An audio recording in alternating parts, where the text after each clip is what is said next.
بسم اللہ الرحمن الرحیم۔ السلام علیکم۔ عرب اردو 24 نیوز میں خوش آمدید۔ سعودی عرب میں سفری پابندیاں ختم، پہلی پرواز ریاض سے روانہ ہوئی۔ سعودی عرب میں پھر 17 مئی رات 1 بجے سے سفری پابندیاں اٹھا لی گئی ہے۔ سعودی عرب کے ایئرپورٹس، بندرگاہیں اور سرحدی چوکیاں سعودی شہریوں کے لیے کھول دی گئی ہے۔ ریاض کے کنگ خالد ایئرپورٹ سے پہلی پرواز رات 1 بجے کے بعد سرائیو کے لیے روانہ ہوئی ہے۔ سابق ویب کے مطابق محکمہ پاسپورٹ نے بیان میں کہا گیا کہ وہی سعودی سفر کر سکیں گے جو کورونا ویکسین کی دونوں خوراکیں لے چکے ہوں۔ ایک خوراک لینے والے وہ افراد بھی سفر کرنے کے اہل ہیں جو پہلی خوراک لینے کے بعد 14 دن گزار چکے ہوں۔ بیان میں مزید کہا کہ کورونا وائرس سے صحت یاب ہونے والوں کو بھی سفر کی اجازت ہوگی۔ 18 برس سے کم عمر کے سعودی شہریوں کو سفر کو مشروط اجازت ہے۔ سما سے منظور شدہ ہیلتھ انشورنس اسکیم لے چکے ہو اور اس میں بیرون مملکت کورونا کے خطرات کی کوریج شامل ہو۔ سعودی محکمہ شہری ہوابازی کے ترجمان کا کہنا ہے کہ پابندیاں ختم ہونے کے ساتھ سعودی عرب سے لگ بھگ 1 لاکھ سعودی احتیاطی تدابیر کے ساتھ بیرون ملک کا سفر کریں گے۔ ترجمان نے مزید کہا کہ سفر کرنے سے پہلے توکلنا ایپ ڈاؤن لوڈ کر کے اسے ایکٹیو کر لے۔ ایئرپورٹ جانے سے قبل ٹکٹ پرنٹ کرے اور پرواز سے بہت پہلے ایئرپورٹ پہنچ جائے۔ انہوں نے مزید کہا کہ ایئرپورٹ صرف سفر کرنے والے ہی جا سکتے ہیں، غیر مسافروں کو ایئرپورٹ کی عمارت میں داخل ہونے کی اجازت نہیں ہوگی، البتہ معذور مسافروں کی ہمراہی مستثنیٰ ہوگی۔ سعودی وزارت داخلہ نے بھی غیر ملکی مسافروں کے حوالے سے تمام ضروری ہدایات اور SOPs بھی جاری کر دی ہے۔ ترجمان نے بتایا کہ ایئرپورٹس پر مسافروں کو خیر مقدم کر کے امیگریشن کے لیے بھیجا جائے گا، جبکہ ویکسین لگوانے والوں کی کاؤنٹر الگ ہوگے۔ سابق ویب کے مطابق سعودی عرب کے 9 ایئرپورٹ سے ایک دن میں 385 پروازیں چلائی جانے کی توقع ہے۔ ان میں جدہ ایئرپورٹ سے 75 پروازیں، ریاض سے 225 اور دمام ایئرپورٹ سے 66 پروازیں روانہ ہوگی۔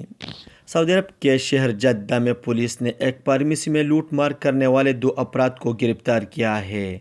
مکہ مکرمہ ریجن پولیس کے ترجمان نے بتایا کہ جدہ کمشنری کے ایک فارمیسی کو لوٹنے والے 2 سعودی شہریوں کو گرفتار کیا گیا ہے۔ اخبار 24 کے مطابق پولیس ترجمان کا کہنا ہے کہ 2 ملزمان ایک فارمیسی میں گھس گئے۔ انہوں نے اسلحہ دکھا کر فارمیسی اہلکار کو زد کوب کیا اور اس سے 4000 ریال چھین کر فرار ہو گئی تھے۔ پولیس نے CCTV کیمروں کی مدد سے ملزمان کو شناخت کے بعد حراست میں لے لیا۔ بیان کے مطابق ترجمان نے بتایا کہ ملزمان کے قبضے سے پستول برآمد کر لیا گیا۔ واردات میں استعمال ہونے والی گاڑی بھی ضبط کر لی۔ دونوں شہریوں کے خلاف مقدمہ درج کر کے پبلک پراسیکیوشن کے حوالے کر دیا گیا ہے۔ سعودی وزارت داخلہ نے کہا ہے کہ مملکت میں ایک ہفتے کے دوران کورونا SOPs کی 22,000 سے زیادہ خلاف ورزی ریکارڈ کی گئی ہے۔ سابق نیوز کے مطابق وزارت کے ترجمان نے ایک بیان میں کہا کہ سب سے زیادہ 8,200 خلاف ورزی ریاض میں ریکارڈ کی گئی ہے۔ مکہ ریجن میں 3,700 جبکہ شرقیہ ریجن میں 3,500 خلاف ورزیاں سامنے آئی ہے۔ ترجمان نے مزید کہا کہ سب سے کم خلاف ورزیاں نجران میں ریکارڈ کی گئی ہے، ان کی تعداد 78 رہی۔ جیزان میں 116 اور عسیر میں 358 خلاف ورزیاں ریکارڈ کی گئی ہے۔ سعودی عرب کے شہر الاقصی کی مٹی کی برتن بنانے کی مارکیٹیں اور فیکٹریاں جو صدیوں سے کام کر رہی ہے، اس کاروبار میں رمضان المبارک کے مقدس مہینے میں اضافہ ہوا۔ SBA کے مطابق اس کی بنیادی وجہ بہت سے سعودی شہریوں کی جانب سے رمضان اور عید کے لیے اپنی میزوں کو سجانے کے لیے مٹی کے مختلف برتنوں کی خرید ہے، جو مقامی رسوم و روایت کا حصہ ہے۔ مٹی کی برتنوں کی مختلف اقسام اور استعمال ہے، جن میں کھانے کے برتن اور کھانا پکانے والے چمچ، پانی کو محفوظ اور ٹھنڈا کرنے والے برتن اور میزوں کو سجانے والے نوادرات سمیت بخور جلانے والے برتن، گلدان اور پیسے جمع کرنے والے گلک یعنی خزانہ بھی شامل ہے۔